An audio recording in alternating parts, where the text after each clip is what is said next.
जो भी व्यक्ति बिहार को जाति आधार पर बांटना चाहेगा, मैं उनके खिलाफ हूँ। मेरा बिहार कहीं ना कहीं पीछे रह गया है। हम सभी बिहारियों को जातिवादी को छोड़कर एक होना पड़ेगा। इस बार जो युवाओं की मांग है कि बिहार से पलायन खत्म होना चाहिए, बिहार से बेरोजगारी खत्म होनी चाहिए, उस मुद्दे को मैं राष्ट्रीय स्तर लेवल पर उठाने के लिए आया हूँ।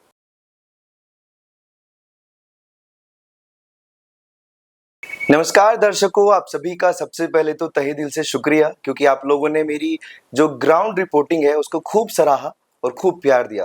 लेकिन आज मैं थोड़ा सा हट के आप लोगों के लिए एक चीज़ लेकर आया हूँ, यानी कि आप लोगों ने और भी चैनल्स पे देखोगे, पॉडकास्ट हम इसको कहते हैं। और मेरे साथ जो शख्सियत आज मौजूद है इंटरव्यू के लिए, वो बिहार से आती हैं। अभी बिहार में क्योंकि चुनाव है और हर नेता कमर तोड़ एड़ी चोटी तक का वहां जोर लगा रहा है कि हमारा बयान कैसे सबसे हटके दिखे और कैसे हम सबसे हटके दिखें।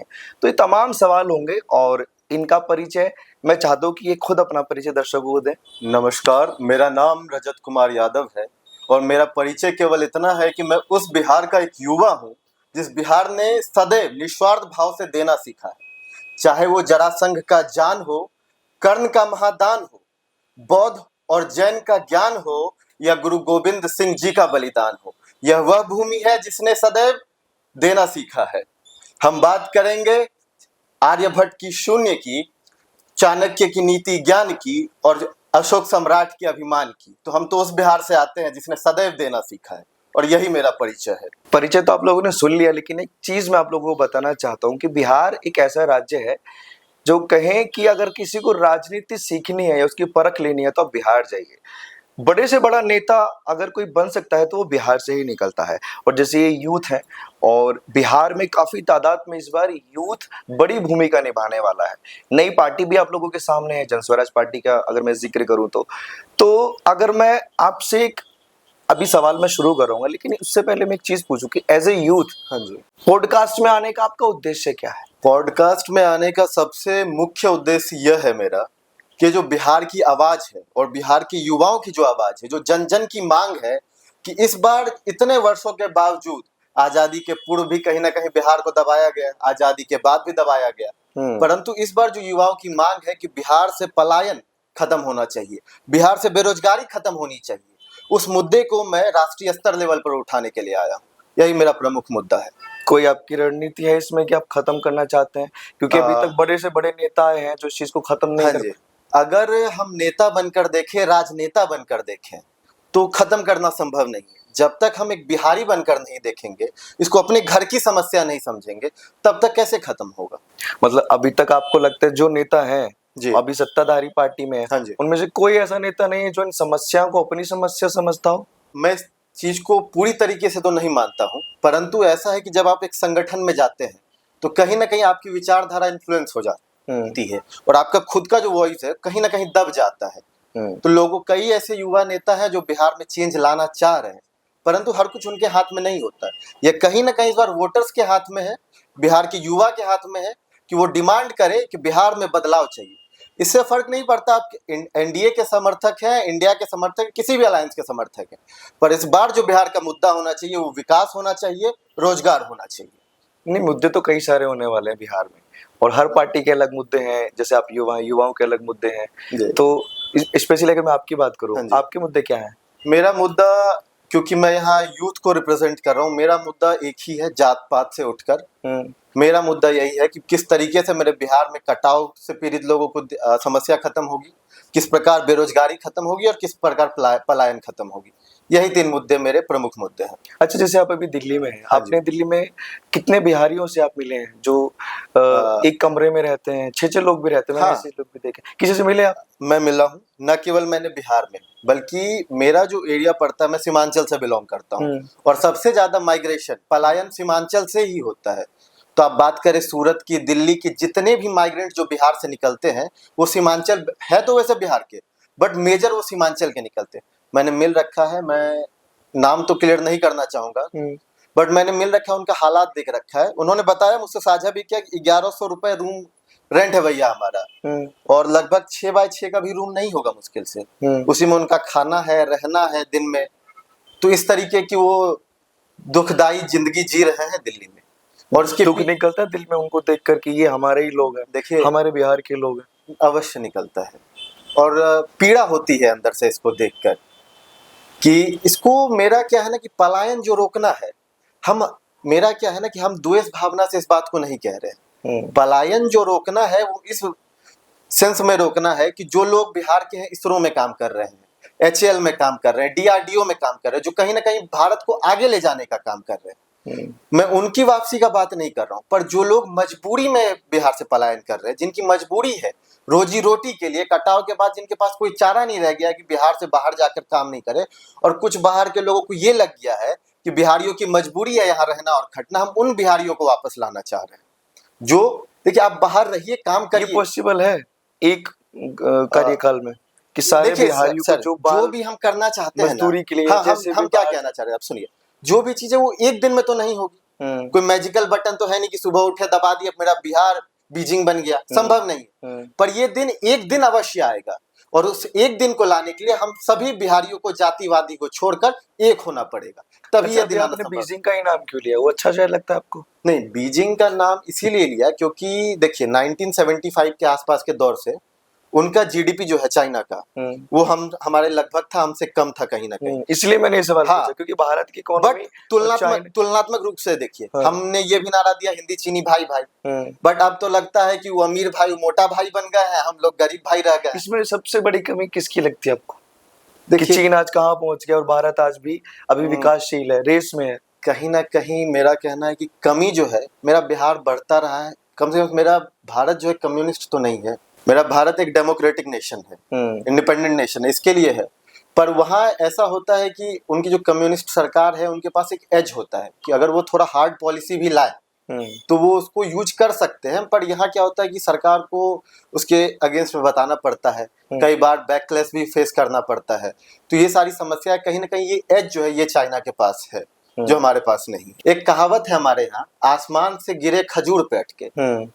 जब इंदिरा जी का दौर था तो पूरे हिंदी हार्टलैंड ने इंदिरा जी को वोट किया, 2014 में बिहार में मोदी जी को वोट पड़ा, 2019 में मोदी जी को वोट पड़ा, इन्हें 38 सीट मिली है लोकसभा में, इस बार 30 सीट मिली है। अगर बिहार केवल जातिवाद पे वोट करता, आप मानते हैं ना बिहार में जो वोट पड़ता है लोकसभा का वो मोदी जी के नाम पे पड़ता है, तो मोदी जी के समुदाय के कितने लोग हैं बिहार में? नहीं, अगर मोदी जी के नाम पे पड़ता होता तो नीतीश बाबू इतने चौड़े होके नहीं घूम रहे होते ना, जैसे वो लास्ट टाइम उन्होंने पलटी मारी, तो इस बार भी खतरा है। नहीं खतरा है। देखिए मेरा क्या कहना है, आप अगर सिर्फ बीजेपी अलायंस की बात करें, केवल बीजेपी इंडिपेंडेंट पार्टी की बात करें, तो 26 के आसपास सीट तो उनकी भी है। मेरा ये कहना है कि अगर सिर्फ यहाँ जातिवाद के नाम पे वोट पड़ता तो बीजेपी को इतनी सीट नहीं आती ना। वही कह रहा, अगर आप हमें आसमान नहीं दे रहे हैं बिहार को, अब रोजगार की बात नहीं कर रहे, डेवलपमेंट की बात नहीं कर रहे, तो वही एक खजूर पे लाके अटका दे रहे हैं, जातिवाद पे लाके अटका दे रहे हैं कि लड़ो। क्योंकि बिहार पूरे भारत भर में सबसे पहले अगर कास्ट सेंसस हुए थे 1931 में हुए थे, और ब्रिटिशर्स का ये स्टेटमेंट था कि अगर आपको भारत में सदैव राज करना है तो इनको और डिवाइड करो। पहले तो आपने डिवाइड कर दिया हिंदू मुस्लिम कह के, अब इनको कास्ट बेसिस पे डिवाइड करो, तो बिहार को भी कहीं ना कहीं वही करने की साजिश है। लेकिन आरोप तो भाजपा पर ज्यादा लगते हैं कि भारतीय जनता पार्टी दोनों को अलग करना चाहती है, हिंदू और मुसलमानों को। नहीं, हिंदू मुसलमानों की नहीं, हम कास्ट बेसिस की बात कर रहे हैं। जातिवाद का मुद्दा अलग है, पहले हम कास्ट बेसिस की बात कर रहे हैं। तो अगर आप हिंदी हार्टलैंड की बात कर रहे हैं, हिंदुओं की बात कर रहे हैं, तो मेरा उस पर यही कहना है कि जो ये 38 और 30 सीटें आ रही हैं, ये किस हिसाब से आ रही है मोदी जी को बिहार के अंदर? क्योंकि उनके जाति के लोग, अगर हम कहें उनके प्रॉपर समुदाय के लोग, तो इतने नहीं है ना कि 38 सीट आ सकती है, ये तो आप भी मानेंगे। तो यही बात है। और जहां तक आपका दूसरा प्रश्न था कि युवाओं का, युवा, देखिए हमारा देश अभी पूरे विश्व में सबसे युवा देश कहलाता है, और हमारा बिहार उन पूरे राष्ट्र भर में सबसे युवा राज्य है। तो युवा का होना तो आवश्यक है राजनीति में। युवाओं का आज के तत्कालीन राजनीति में होना इस प्रकार है जिस प्रकार एक मानव शरीर में रीढ़ की हड्डी का होना, जो उसे स्ट्रेंथ देता है, कैपेबिलिटी देता है कि वो बढ़ चढ़ कर काम कर सके। तो युवाओं का होना काफी जरूरी है। आप आना चाहते हैं इस चुनाव में? इस चुनाव में तो नहीं, और डेफिनेटली कैंडिडेट बन के तो नहीं। आना चाहता हूं बिहार के रिफॉर्म के लिए, और न केवल मैं हर उस युवा का स्वागत करता हूं जिनके दिल में कहीं ना कहीं कसक है कि मेरे बिहार में डेवलप होनी चाहिए थी, डेवलपमेंट होनी चाहिए, हम्म। मेरा बिहार कहीं ना कहीं पीछे रह गया है। जिनके दिल में जुनून है कि हम उस बिहार को बदल के दिखाएंगे और बिहार अन्य अग्रणी राज्यों में आएगा। और उन युवा भाइयों के लिए मेरा केवल एक ही लाइन है, इस भ्रम में खुद को कब तक पाला जाए, इस रण को कब तक टाला जाए, तो वीर है इस वीर भूमि का, फेंक जहां तक भाला जाए। तो उन युवा भाइयों का हार्दिक स्वागत है जो राजनीति में आना चाहते हैं, और अभिनंदन भी है। भारतीय जनता पार्टी के पक्ष में चलना चाहते हैं बिहार में? नहीं, अगर आपने मेरे इंट्रोडक्शन को देखा होगा तो मैं एज ए यूथ हूँ। मैंने इंट्रोडक्शन भी ये दिया है कि मैं बिहार का वो युवा हूँ जिसके दिल में कसक है कि वो बिहार को बदलना चाहती है। मैं यहाँ बिहार के युवाओं की आवाज के तौर पर बैठा हूँ। प्रशांत किशोर जी भी बिहार को बदलना चाहते हैं, प्रण लेकर चल रहे हैं। हाँ, तो आप उनके साथ हैं? नहीं, मेरा क्या है ना, मैं हर उस व्यक्ति के साथ हूँ, मैं हर उस व्यक्ति का पक्षधर हूँ जो बिहार के पक्ष में है, जो बिहार के डेवलपमेंट के पक्ष में है। मैं हर उस व्यक्ति के पक्ष में हूँ। और भी सवाल मैं लेकर आया हूँ आपके लिए, लेकिन बिहार के युवा, हाँ जी, जैसे अभी आपने पलायन का जिक्र किया, हाँ जी, उसको रोकने का प्रयास है, हाँ जी। और क्या क्या रणनीति है आपके दिमाग में? पहली बात तो मैं ये बता देना चाहता हूँ कि ये जो मेरी आवाज है ये युवाओं के लिए आवाज है। ये आवाज सत्ता के विरोध में नहीं है, ये आवाज किसी पार्टी के विरोध में नहीं है, यह आवाज उस हालात के विरोध में है जो जब बदलती है तो बिहार की 13 करोड़ जनता एक साथ आ भरती है। तो मैं कहना यही चाहता हूं कि मेरा लोगों का कहना इंडस्ट्री लेते आएंगे। कितने लोगों को पता है कि बिहार में डॉल्फिन है, डॉल्फिन मिलती है? कितने लोगों को पता है? कितने लोगों को पता है कि बिहार में एशिया का सबसे बड़ा ऑक्सबोल लेक है? मैं कहना चाहता हूँ। तो हम तो इंडस्ट्री बाद में लाना चाहते हैं ना। पहले मैं आपको ऐसे 10 पॉइंट दिखा सकता हूँ। एक होता है ना कि घर की मुर्गी दाल बराबर। तो हमारे पास इतने रिसोर्स हैं जिससे कि हम अपने बिहार को डेवलप कर सकते हैं, केवल अगर बिहारी सजग हो जाए, जागरूक हो जाए।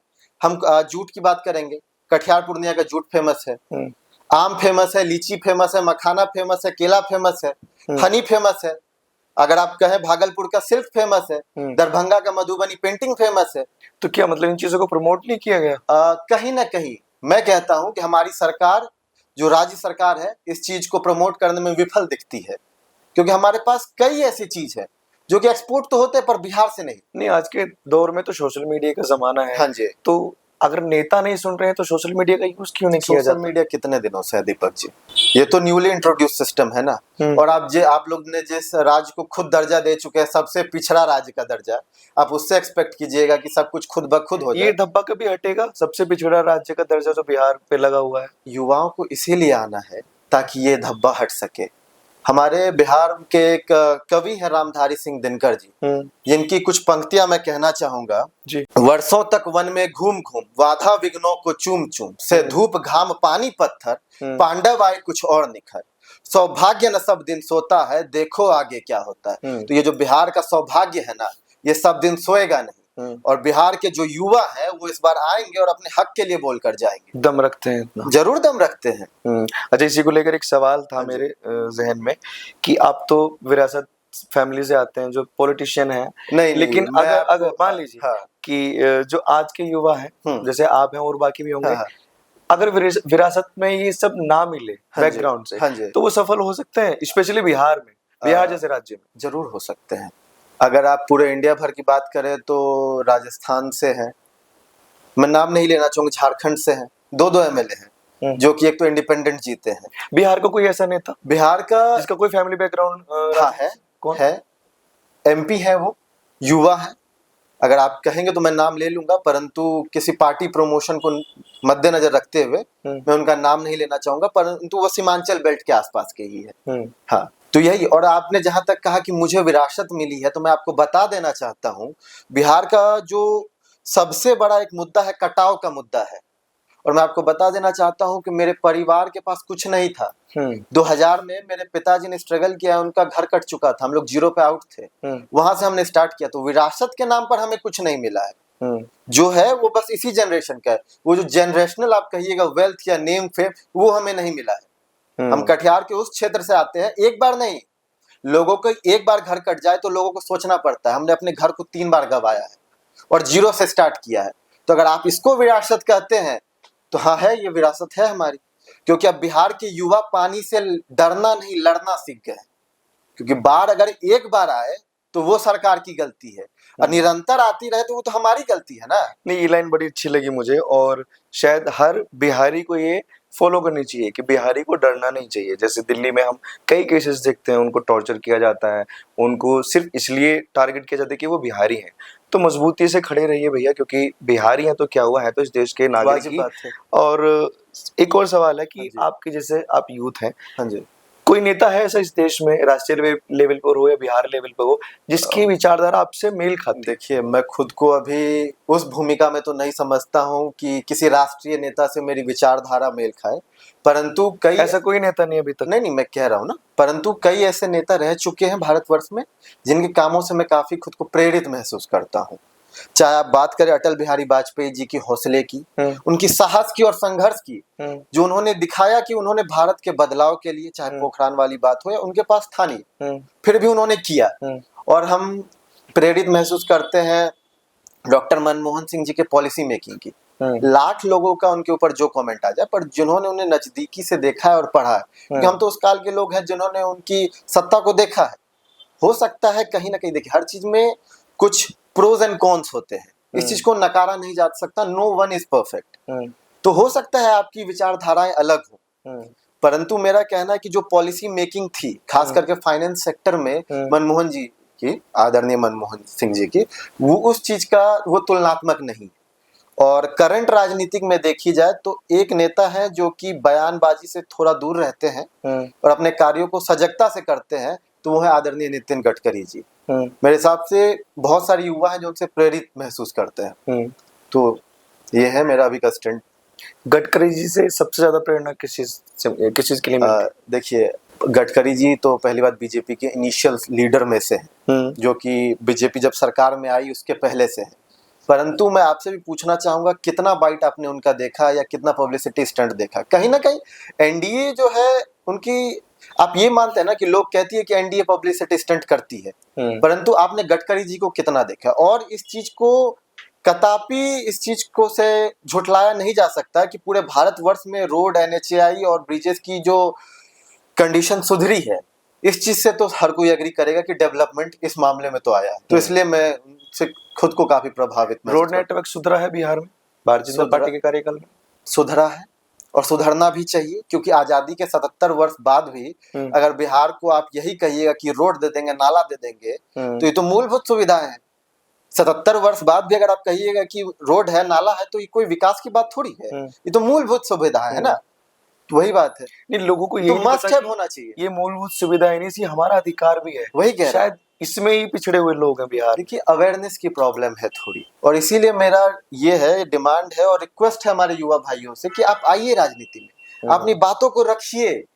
हमारे यहाँ बिहार में 58% ऐसे लोग हैं जो कि 30 वर्ष से कम के हैं, तो मेजोरिटी में युवा है। और अगर अब युवा नहीं करेगा तो कब करेगा? और युवा अगर अब नहीं बदलेगा तो फिर बिहार कब बदलेगा? और अगर आज युवा बिहार को बदलता है तो ये हम सब की जीत होगी, समस्त बिहार की जीत होगी, समस्त बिहार के युवा की जीत होगी। तो युवाओं की मुख्य समस्याएं क्या है बिहार? देखिए, युवाओं की मुख्य समस्या, अभी अगर हम मुख्य धारा से बात करें तो उनकी पलायन सबसे बड़ी है, शिक्षा भी है और बेरोजगारी भी है। ये कहीं ना कहीं ये तीनों चीज इंटरकनेक्टेड है। अगर आप लोअर मिडिल क्लास हैं, आप पलायन करते हैं क्योंकि आपके पास बेरोजगारी है, रोजगार की सुविधा नहीं है, तो आप पलायन करते हैं। अगर आप मिडिल क्लास हैं, आप पलायन दिल्ली, कोटा जैसी शहरों में करते हैं क्योंकि आपके पास शिक्षा प्रणाली की व्यवस्था नहीं है। तो ये चीजें इंटरकनेक्टेड है। अगर बेरोजगारी के मुद्दे को टैकल किया जाए और साक्षरता के मुद्दे को टैकल किया जाए तो कहीं ना कहीं पलायन का मुद्दा ऑटोमेटिक कम हो जाएगा। आरजेडी की राजनीति कैसी लगती है आपको? आरजेडी की राजनीति कैसी लगती है, क्योंकि जब आदरणीय लालू प्रसाद यादव जी सरकार में थे उस टाइम तो हमने होश भी नहीं संभाला था, परंतु आदरणीय लालू प्रसाद यादव जी के लिए केवल एक शब्द कहना चाहेंगे, मैं जो आपके साथ ये इंटरव्यू दे पा रहा हूँ ये कहीं ना कहीं उनकी देन है कि मैं आपके साथ इस कुर्सी पर बैठकर दिल्ली में आकर मैं ये पॉडकास्ट कर पा रहा हूँ, ये कहीं ना कहीं उनकी देन है। और इसी के साथ मैं नीतीश कुमार जी को ये कहना चाहूंगा कि 20 साल के कार्यकाल के बाद अगर आप 15 साल के जंगल राज का ताना दे रहे हो और आप उसको कह रहे हैं कि हट जाएंगे तो फिर जंगल राज आ पाएगा, अगर आप 20 साल में 20 साल में आपके कार्यकाल के बाद भी 15 साल का जंगल राज नहीं हटा पा रहे, हट जाइए ना, कोई और कर देगा साहब। अगर आपके 20 साल में भी नहीं हो पा रहा है तो क्या फायदा है। कभी ना कभी तो यह भी प्रतीत होता है कि नीतीश कुमार जी का रिश्ता कुर्सी से इस प्रकार है जिस प्रकार का प्रेम लोहे और चंबुक में होता है, तो छोड़ने के लिए तैयार ही नहीं। मुझे ऐसा लगता है कि नीतीश कुमार जी को छोड़ के बाकी सारी पार्टियों से आपको कोई दिक्कत नहीं है, क्योंकि आपने कहीं ना कहीं किसी पार्टी का उसकी बढ़ाई की है। देखिए, क्यों? बड़ाई वाली बात नहीं है, क्योंकि मैं देख पा रहा हूँ बिहार को, मैं जी पा रहा हूँ बिहार को। नहीं, उम्मीद है कि कब किससे टिकट मिल जाए? नहीं, देखिए फिर वही बात हो जाएगी। हम यहाँ राजनीति करने नहीं आए। मेरा जो मुद्दा है वो बिहार बदलने का मुद्दा है, बिहार के युवाओं के लिए मुद्दा है। तो अगर हम राजनीति करने आए होते तो हम सबको तराजू में तौल के चल रहे होते। तो वो मुद्दा ही नहीं है ना सर। और हम जी पा रहे, देखिए हम दिल्ली में नहीं रहते सर, हम चंडीगढ़ में नहीं रहते, हम बेंगलोर में नहीं रहते, हम भी पटने में रहते हैं। होता क्या है ना कि बिहार का दूसरा सबसे बड़ा प्राइवेट अस्पताल जो है पारस, वो गैंग्स ऑफ वासेपुर का सीन बन जाता है, मिर्जापुर बन जाता है। कभी हम अपन दोस्त को भेजे तो वो लोग कहता है कौन सा फिल्म का शूटिंग चल रहा है।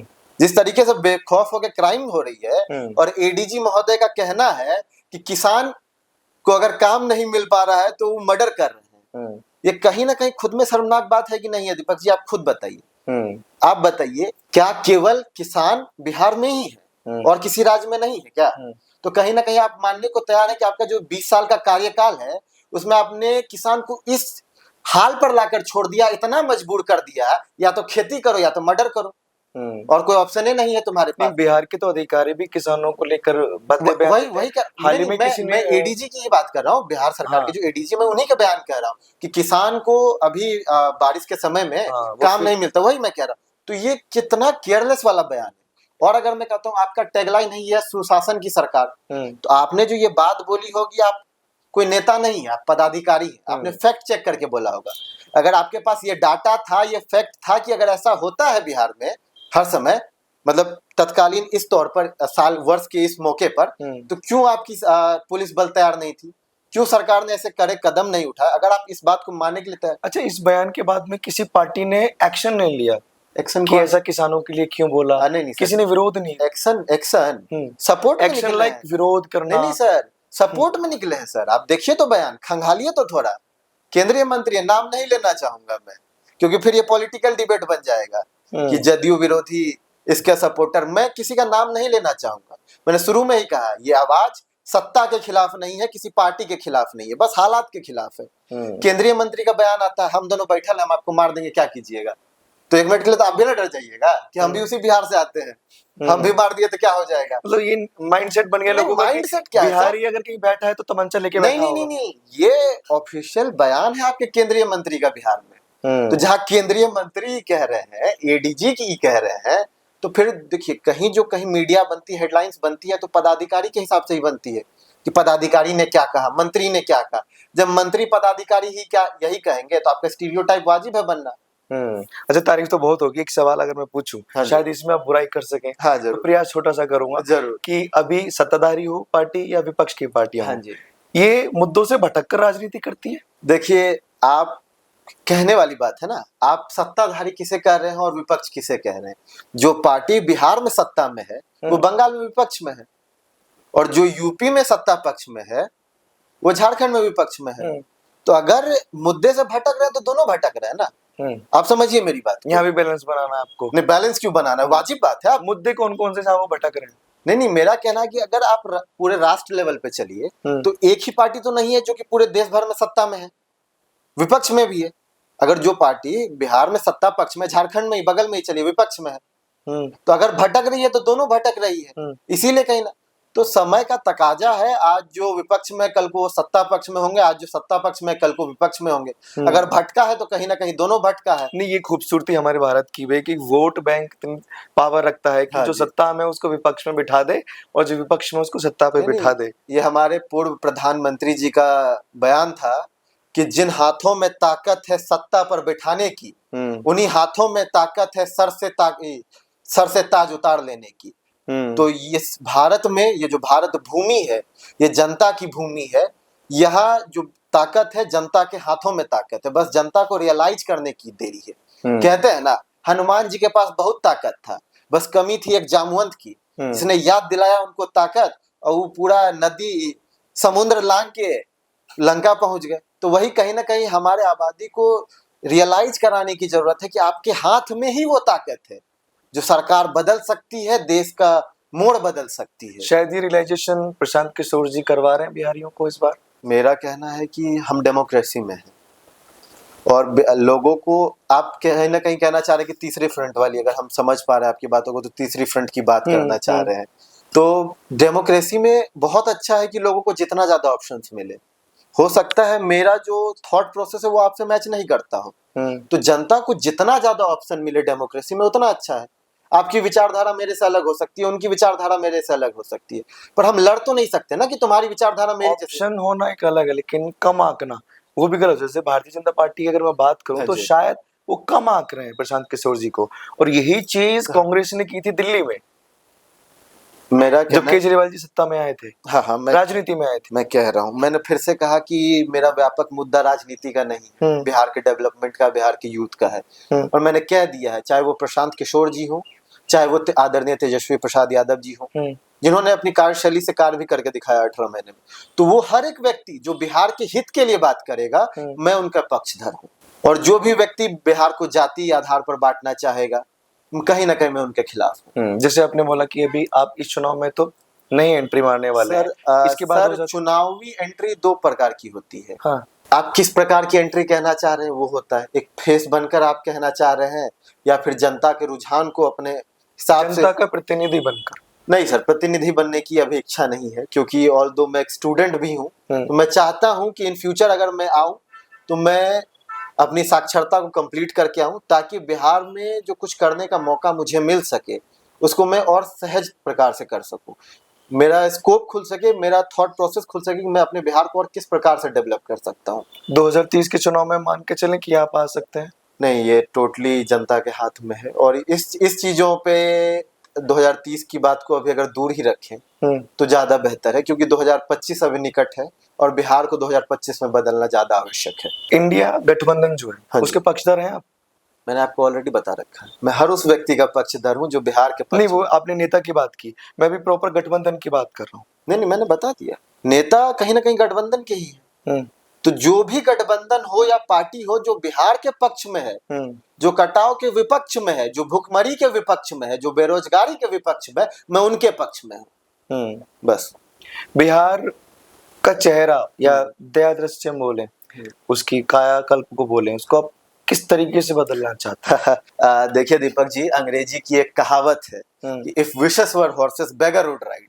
तो अगर मेरी चाहत का हकीकत पर इतना असर होता ना, तो मेरा बिहार कम से कम। अच्छा, चाह ही बता दीजिए, क्या बिहार को ऐसा देखना? नहीं, पहले आप इस बात पे हम कंप्लीट करते हैं कि अगर मेरी चाहत का हकीकत पर इतना असर होता ना, तो मेरा बिहार ऐसा नहीं होता। मेरा बिहार कट रहा है, राज्य मेरा कट रहा है, आग लगी है सीने में, पर कहीं ना कहीं सत्ताधारी व्यस्त दिख रहे हैं खून गरीब का पीने में। देखिए, ये जो कटाव है कोई नई बात नहीं है, मैं कहा मैंने बिहार के लिए बात कर रहा हूँ। कोई भी आ रहा है, इस बार जिता दीजिए, कटाव बंद हो जाएगा। सर कैसे बंद हो जाएगा, आप ये तो बताइए। बस बंद हो जाएगा, कैसे बंद हो जाएगा?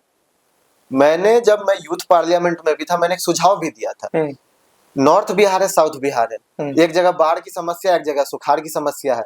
अगर हम इंटरलिंकिंग ऑफ रिवर कर देते हैं तो इधर जो एक्सेस पानी है उधर चल जाए तो दोनों की समस्या कम हो जाएगी। मुंगेर में आपको पता होगा पानी का बहुत दिक्कत चलता है। तो अगर कोई ऐसा पोटेंशियल थॉट लाता है तो उसका सपोर्ट करेंगे ना सर।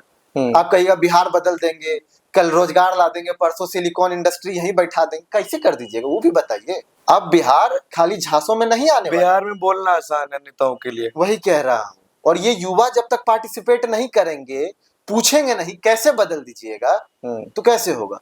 सर एस्टिमेट लगाया गया राम जन्मभूमि अयोध्या में जो बनी कि वहां लगभग करोड़ों की संख्या में श्रद्धालु आएंगे, और आ भी रहे हैं।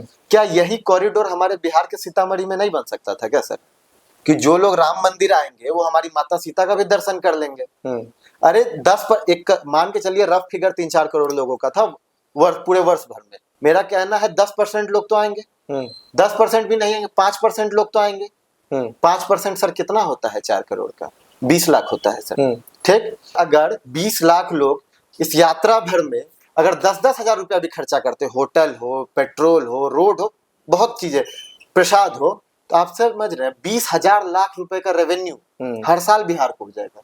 ये तब जब केवल 5% लोग बिहार आएंगे। नहीं, काफी सारी चीजें बिहार में आज भी टूरिस्ट, जैसे आपने सर आप काफी सारे कैमूर नाम देखिए सर, आपको पता है सर बिहार लोगों में को- टाइगर रिजर्व है। लोग जानते नहीं है। वही कह रहा हूँ, ये कौन करेगा सर? आपने जो बना रखा है, टूरिज्म विभाग बना रखा है आपने, किस लिए बना रखा है? सर हमको प्रॉब्लम नहीं, आप कहिएगा युवा क्यों नहीं करता, टैक्स नहीं कट रहा है क्या बिहारियों का? ये सारी चीजें, और मैं पर्सनली बिहारियों से ये बोलना चाहता हूँ कि मैं जब आऊंगा इलेक्शन के टाइम में, तो जितने भी मैं टूरिस्ट प्लेस होंगे पर्सनली मैं उनको प्रमोट करने वाला हूँ, कोई करे ना करे। बाकी आखिर में कुछ बोलना और चाहते हैं हम दर्शकों को? इस थॉट के लिए पहली बात तो आपका सराहनीय थॉट है। और युवाओं हो या बिहार की जितनी भी माता बहने माय बहन हमरा देख रहे छो, ओकरा से यही अनुरोध है कि अबरी बार बिहार के बदलना है। काहे कि अबरी बार अगर बिहार नहीं बदलने ना, तो फिर कहियो बिहार नहीं बदलते। काहे कि कसक रह जाते हम सबके दिल में कि मौका हमारे सामने था, बिहार बदल सकता था, परंतु कहीं ना कहीं हमारी कमी के कारण बिहार नहीं बदला। और इसके बाद ना आप दोष किसी नेता राजनेता को नहीं दे पाइएगा। ये गलती कहीं ना कहीं हमारी होगी, हम युवाओं की होगी, हम बिहारियों की होगी कि मौका हमारे हाथ में था पर हमने बदला नहीं। बस यही है। धन्यवाद। ओ न्यूज टीम का भी धन्यवाद और सभी दर्शकों का बहुत भी शुक्रिया। और शायद दर्शकों को आपकी बातें समझ में भी आई हो, और मेरे हिसाब से समझ में आनी भी चाहिए, क्योंकि बिहार की राजनीति बड़ी दिलचस्प है, और जितनी दिलचस्प है उसी की कला कथा भी उतनी ही अनंत है। जैसे सारे नेता ले लीजिए, अभी बाढ़ आई हुई है, अपने अपने बयान दे रहे हैं, जनता को रिझाने का प्रयास कर रहे हैं। बाकी चुनाव सर पे है। हमारे साथ ये जो जुड़े हुए थे रजत जी हैं, जो यूथ चेहरा है, नमस्कार। और तमाम तरह की राय आप दीजिए, और ऐसी खबरों के लिए आप देखते रहिए ओ न्यूज हिंदी।